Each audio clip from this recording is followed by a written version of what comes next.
Friends, आज की video में हम लोग बात करने वाले हैं सोशल एंड प्रिवेंटिव मेडिसिन के इम्पॉर्टेंट 200 MCQ की सीरीज स्टार्ट करने वाले हैं। तो आज इसका पहला जो है कि सीरीज है। चलिए दोस्तों स्टार्ट करते हैं। Question number 1, the concept of social medicine was first introduced by. Concept of social medicine को सबसे पहली बार किसने इंट्रोड्यूस किया था? ऑप्शंस हैं Newman and Virchow, Robert Grote, John Ryle, Rene Sand. The right answer A, Newman and Virchow ने किया है। Question number 2, rule of sanitation in UK is propose by. जो नियम है सैनिटेशन का यूके में प्रपोज्ड हुआ था किसके द्वारा? ऑप्शन हैं John Snow, Chadwick, Winslow, John Howard. The right answer is B, Chadwick. Question number 3, the disease which is known as father of public health is. कौन सी डिजीज है इनमें से जो कि फादर ऑफ पब्लिक हेल्थ के नाम से जाना जाता है? ऑप्शंस हैं smallpox, rabies, plague, cholera. The right answer is D, cholera. Cholera को बोला जाता है father of public health. Question number 4, all shows iceberg phenomena except. इनमें से जितने भी हैं आइसबर्ग फिनोमिना को शो करते हैं एक को छोड़ के। ऑप्शन है influenza, polio, hepatitis, chicken pox. The right answer is D, chicken pox. कुछ रेफरेंस देख लेते हैं इंपॉर्टेंट, आप लोगों को काम आएंगे। Iceberg phenomena not show disease. अब इसके लिए हमने एक निमोनिक बनाया है, तेरा मेरा प्यार छीना। ठीक है, तो आप जैसे लिखा हुआ है TE, अब TE से क्या होगा? टिटेनस, इसका पहला वर्ड है। फिर तेरा में क्या होगा? RA, ravages. फिर मेरा में मी, तो मिजल्स। फिर RA, रुबेला या जर्मन मिजल्स, प्यार यानी कि पर्टूसिस। और एक एक्स्ट्रा में याद करना है छीना से, चिकन पॉक्स। तो ये इतने डिजीजेज हैं जो कि क्या करती हैं? आइसबर्ग फिनोमिना को शो नहीं करती हैं। Question number 5, vitamin A prophylaxis in 3 to 6 year children is an example of. जो विटामिन ए का प्रोफाइलेक्सिस होता है 3 से 6 साल बच्चों में, वो किसका एग्जाम्पल है? ऑप्शंस हैं health promotion, specific protection, early diagnosis and treatment, rehabilitation. The right answer is B, specific protection. Question number 6, pap smear is an example of. जो पैप स्मीयर जो टेस्ट होता है सर्वाइकल के लिए, वो जो है कि किसका एग्जाम्पल है? ऑप्शंस हैं primary level of prevention, secondary level of prevention, tertiary level of prevention, none of the above. The right answer is B, secondary level of prevention जो होता है पैप स्मीयर का होता है। रेफरेंस देख लेते हैं। प्राइमर्डियल प्रिवेंशन में क्या होता है? लाइफ स्टाइल डिसऑर्डर जो होते हैं उसके मॉडिफिकेशन किया जाता है लाइफ स्टाइल को।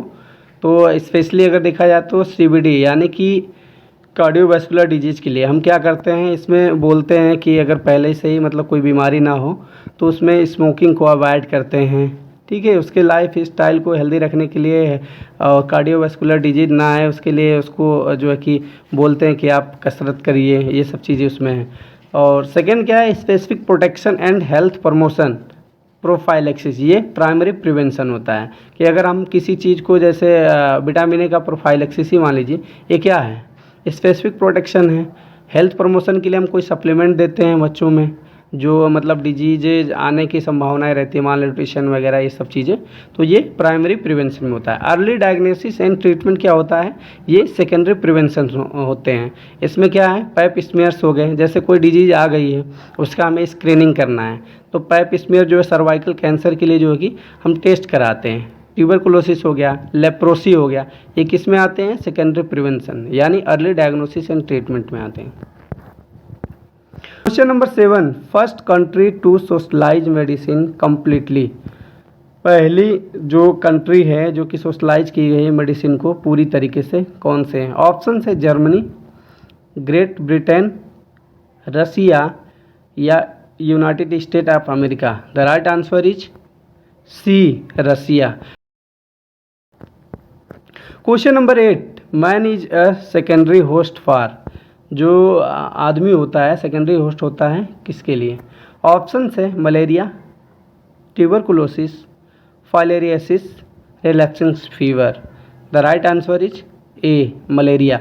मलेरिया का जो है कि मैन जो होता है सेकेंडरी होस्ट होता है, प्राइमरी मेरे ख्याल से जो होता है प्लाज्मोडियम होता है। Question number 9, father of immunization was. Option है Louis Pasteur, Edward Jenner, Salk, Pettenkofer. The right answer is B, Edward Jenner, जो है कि फादर ऑफ इम्यूनाइजेशन है। Question number 10, iron and folic acid supplementation forms, जो iron और folic acid का supplementation करते हैं वो कौन सा जो है कि मतलब उसमें आता है फॉर्म्स में? हेल्थ प्रमोशन, स्पेसिफिक प्रोटेक्शन, या primordial prevention, incidence and prevalence. The right answer is B, specific protection. जैसा कि हम लोगों ने ऊपर जो है कि बात किया स्पेसिफिक प्रोटेक्शन और हेल्थ प्रमोशन और आपका प्राइमरी सेकेंडरी लेवल का प्रिवेंशन, तो उसमें हम लोगों ने इसके बारे में चर्चा किया था। Question number 11, the concept of multifactorial causation of disease was first mooted by, जो कॉन्सेप्ट है मल्टी फैक्टोरियल का कॉजेशन ऑफ डिजीज का सबसे पहले किसने दिया था? ऑप्शन है पिटेंकोफर, जॉन स्नो, ल्यूमेल, सटक, Edwin Chadwick. The right answer is A, Pettenkofer. Question number 12, DPT vaccine is, जो डीपीटी वैक्सीन है क्या है? ऑप्शन है टॉक्सॉइड, किल्ड वैक्सीन, बोथ और none. The right answer is C, both.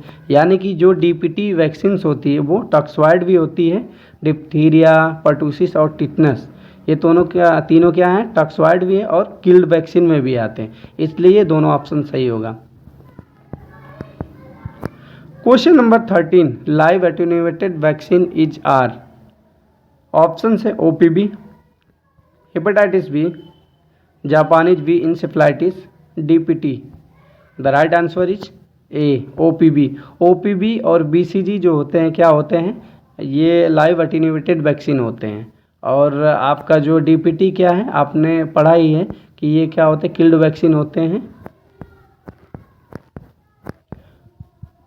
Question number 14, odd ratio is derived from, जो odd ratio है किसके मतलब प्राप्त करता है? ऑप्शन है केस कंट्रोल स्टडी करने के बाद, cohort study, cross sectional study, या randomize trial.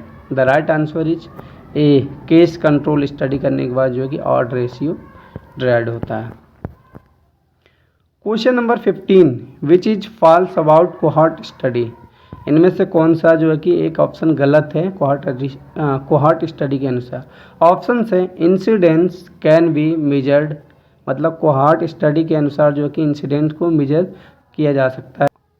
Use to study chronic disease, expensive, always, prospective. The right answer is D, always prospective जो है कि ये सही नहीं है, क्योंकि कभी कभी क्या है इसमें अदर भी ऑप्शन जुड़ जाते हैं। इंसिडेंस कैन बी मेजर्ड, ये तो सही है। Use to study of chronic disease के लिए भी सही है। एक्सपेंसिव होता है, जो कोहॉर्ट स्टडी होती है बहुत महंगी टाइप की होती है। Thanks for watching my video. ऐसी ही हेल्पफुल नॉलेजेबल वीडियो के लिए हमारे चैनल को सब्सक्राइब करें और नेक्स्ट सीरीज़ को देखने के लिए हमारे चैनल को सब्सक्राइब करना बिल्कुल ना भूलें। थैंक्स।